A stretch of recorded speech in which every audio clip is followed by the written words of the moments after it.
Alright guys, welcome back to Formula 1 news. The Dutch Grand Prix weekend has finally begun. 2 big free practice sessions today, and it was all going on. Chaos all over the track. Spins, crashes, into the gravel. Piastri versus Russell, a near crash at the end of the practice session. What is going on there? What are the repercussions? Which teams are happy? Which teams are far less so going into this evening? Very much enjoy your thoughts in the comments. Hit the like button if you enjoy. Subscribe if you're new as always. I'd greatly appreciate it. Let's begin with a few interesting things. Ferrari, bit of a disaster of a day today. We'll get into why in a second, or why they're struggling around this circuit, it seems, yet again. There was some talk on next year's car.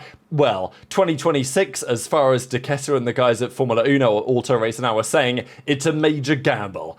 Sounds good. The 2026 car will be entirely new. Loic Serra is leading a suspension revolution, reshaping the whole design, focus on limiting front tyre deformation, addressing a long-standing weakness, work aims at more efficient downforce, and adapting to the new power unit. Next year's cars are going to be dramatically different.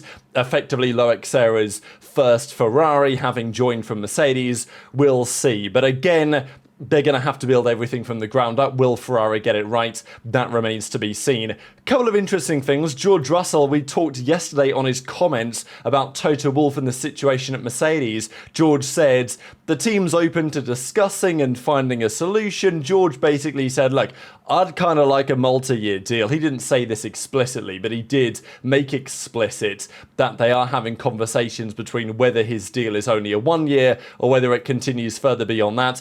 You can look how Toto Wolff's face changes here, by the way. You see how he's kind of like smiling and open, and then his face does this little, I don't know exactly, like, look at this face here. Do you not think that says something? I'm not a body language expert. He was asked about George's contract, and he says, we're just talking about formalities. It's not even a negotiation anymore. Although I might imagine Russell could disagree on that. We didn't want to discuss that over the summer break, although we weren't far from one another. We wanted to be out of each other's faces in terms of contract talk, which is pretty funny, right? Because at the same time, Max Verstappen was on his yacht in Sardinia. So, you know, you could read that as you will. Max even confirmed that today and said, yeah, I went for lunch with Toto. It is what it is. Toto and his family, no issues there. Speaking of Max Verstappen, there's a lot going on right now at Red Bull, and Yuki says, we fixed some areas we found to improve before the summer break, and both Max and I had simulator sessions, good simulator sessions this week, which I think will put us in a good position for Zandvoort and for Monza, which is coming soon as well. Laurent Marquis had a few words to say on Max, how impressive he is inside but also outside of the car in terms of his thought process about even his own driving, trying to find improvements everywhere. The reality is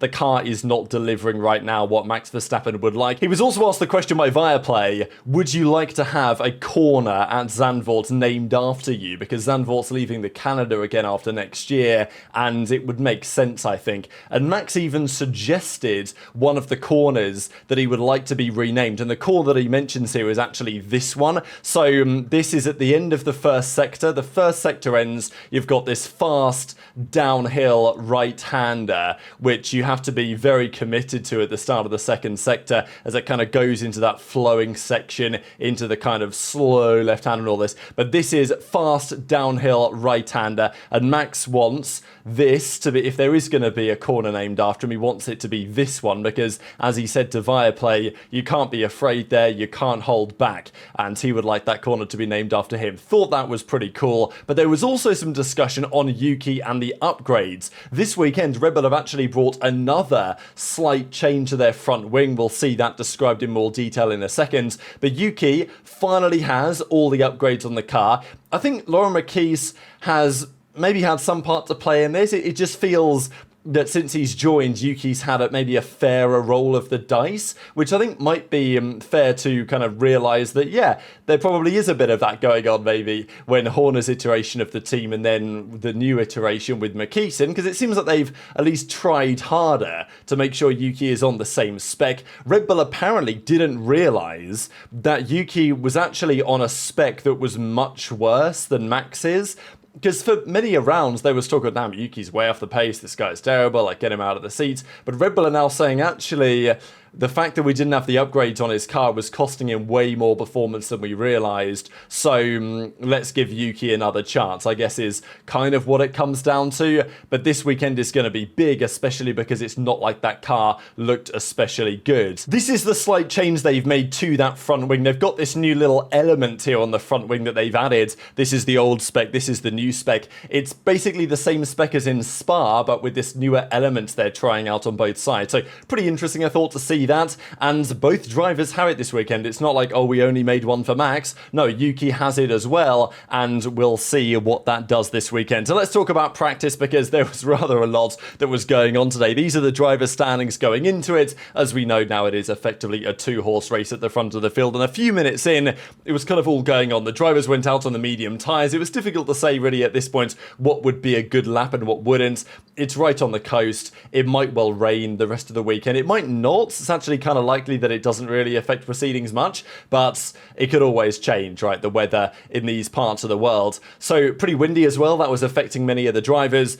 Hamilton had a 1:13.3, so he actually went briefly to P1, which I think was probably the only time that there was a Ferrari driver P1 today. And yeah, Verstappen then pipped that, and well, we go from there. Relatively shortly into the session, Kimi Antonelli was into the gravel, and he was the first of many a casualty at turn 1 today, including the world champion himself, which was kind of remarkable. But yeah, going into turn 1, it is a tricky corner.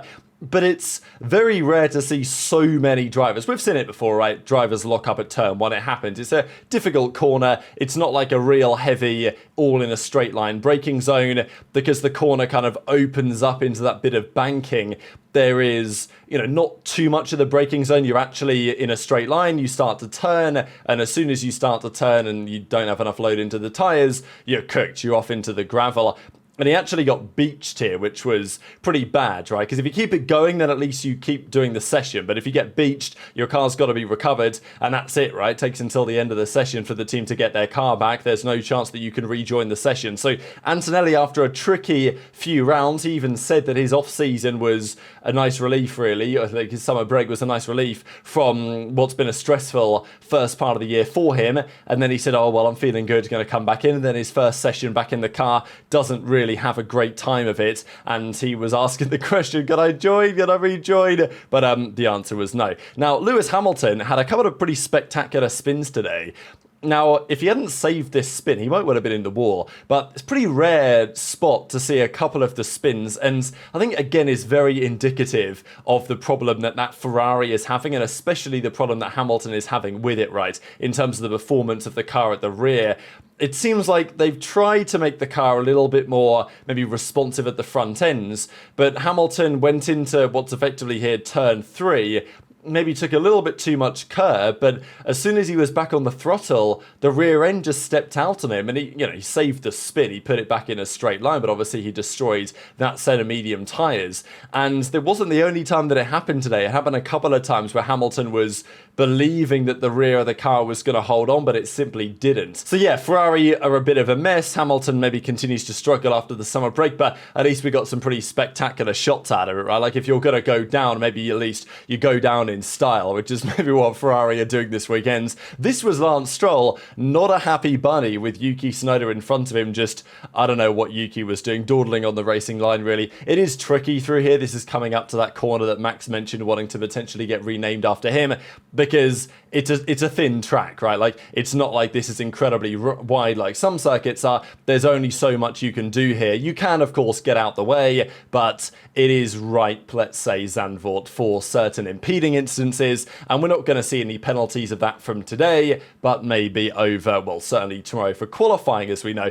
Halfway through the session, though, Norris put in a storming lap, and a lap that at the time was absolutely insane. Now, this year they have gone a step softer in the compounds, so we're expecting the pole time to move on quite a bit. Verstappen was leading the line, but his time of like a 1:11.9, 1:12.0 was absolutely annihilated by Norris on the soft tyres. He put in a 1:10.2. Piastri couldn't really get very close to it at all, was 6/10 further back, but even then, it was a pretty good lap from Piastri. We know the McLaren's going to be good around here.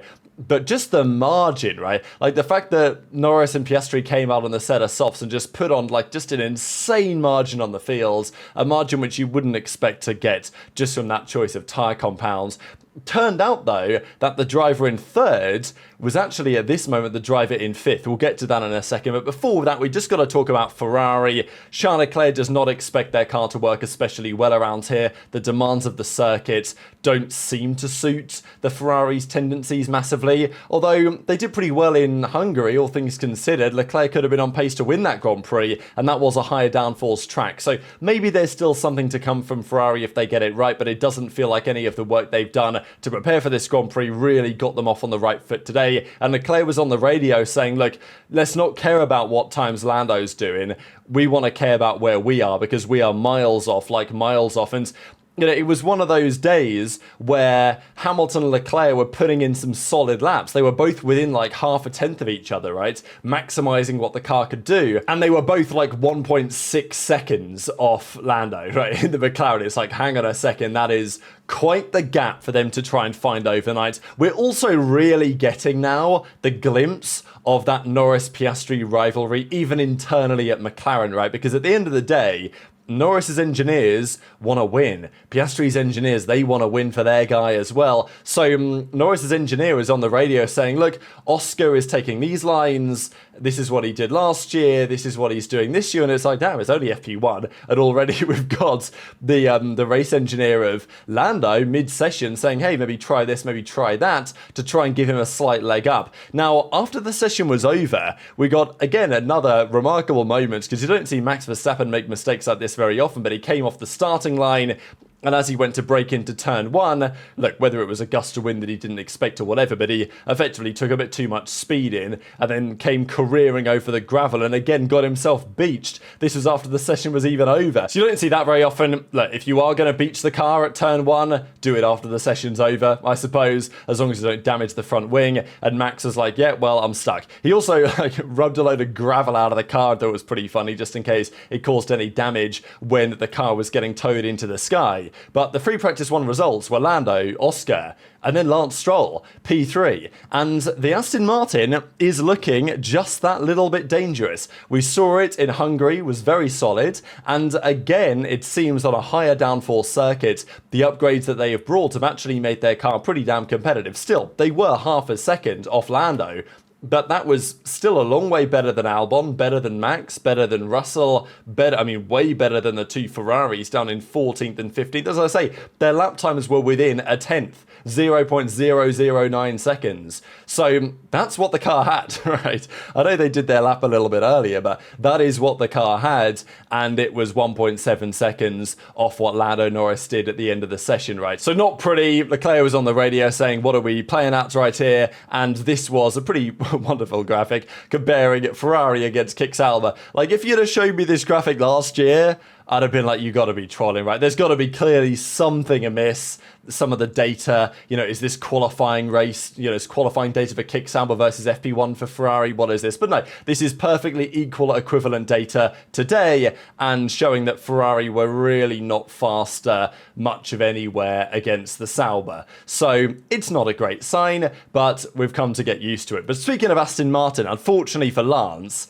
he did have a bit of a moment, and it was more than a bit of a moment. He absolutely sent it into the wall. This was the Daniel Ricciardo crash, basically. Now, I think Ricciardo was carrying less speed than this, but he got a bit of dirty air from, I think it was Piastri in front of him at the time. This time, maybe Lance gets a bit of dirty air from the car in front, but he just carries in too much speed, really, and the front tyres tell him, like, hey, we can't cope with this. And he was into the wall hard. Did surprise me, when he crashed into the wall, he still had his hands on the wheel. Now, I know he was turning full left, but, that's a risky business you're playing there, because that's what happened to Ricciardo when he broke his wrist. So, and actually, Max Verstappen was very astute and noticed this and said, is Stroll okay with his hands? I saw how he hit the wall. Of course, Max wasn't to know whether he had the hands on the wheel or not, but of course, he remembered very well what happened to Danny Rick a couple of years back. So, Max was hoping that all was okay for Stroll, and to our understanding, everything everything was okay, but the car wasn't okay, right? So clearly a quick Aston Martin. This is some pretty cool shots here from, I think, one of the photographers. And I mean, yeah, look at this Aston Martin totally totaled, as it were. And well, the marshals had a busy day today, let's just say that. But this is Lance Stroll's car. They'll have to do some work on that overnight to put it all back together. So unfortunate crash, and a pretty major one. And his teammates, Fernando Alonso, is in this picture as Hamilton went for another spin. And Hamilton was actually on a great lap here. He had a purple sector one. He was absolutely flying. It looked like, okay, maybe the Ferrari is back or whatever. But then going into the second sector, this corner specifically, you can see that he has a moment at the rear. The rear steps out on him. He has to collect it, and that puts him a bit wider than he would like. He gets a bit wide in the next section, tries to get the power down, and then the rear just gives out on him, and he just has to take the pirouette around and takes yet another spin. So look, at least he didn't end up in the gravel or in the wall, as some drivers did, but it still won't be great for Hamilton's confidence that there was a couple of corners here where he was trying to push, and the rear just was not giving him the confidence that he wanted because he's spinning on both occasions.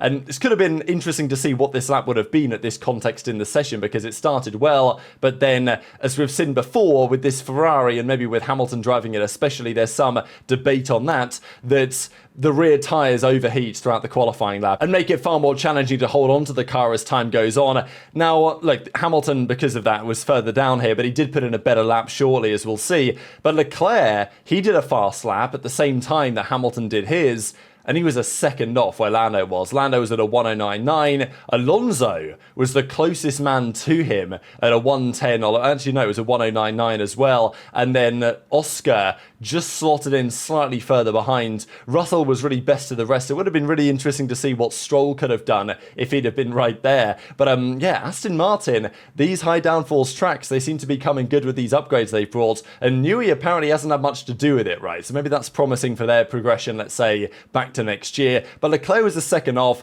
Hamilton put in a lap. He was a bit less than a second off, but it still wasn't great. And this was Max with the Red Bull. I mean, you can actually see what he does here with his hands. It's pretty funny. He comes into this really slow, lazy left-hander. The car is, as you can tell, understeering massively wide. And Max, it was pretty funny, right? Max clearly frustrated with this. He knows, obviously, he's not going to get any more grip if he turns the car left. In fact, he's only going to cook the tyres by making them slide more. But I think out of frustration, Max just sends the wheel full lock, and obviously the car still doesn't turn, right? But I think he's effectively trying to make a bit of a point here that, like, he's trying to give it the appropriate steering angle, and the car simply is just understeering to high heaven. So he does just go full lock, and the car's still horribly sliding. It's just yeah, not a good time. Maybe the hard tyre is just not a very good tyre around here, and if it rains, maybe it's not going to matter. Max says nothing special really, was struggling with the same things, made changes to the car. I'm not expecting a huge turnarounds. Nothing changed with regard to the underlying issues. But again, a couple of other things to discuss, including the big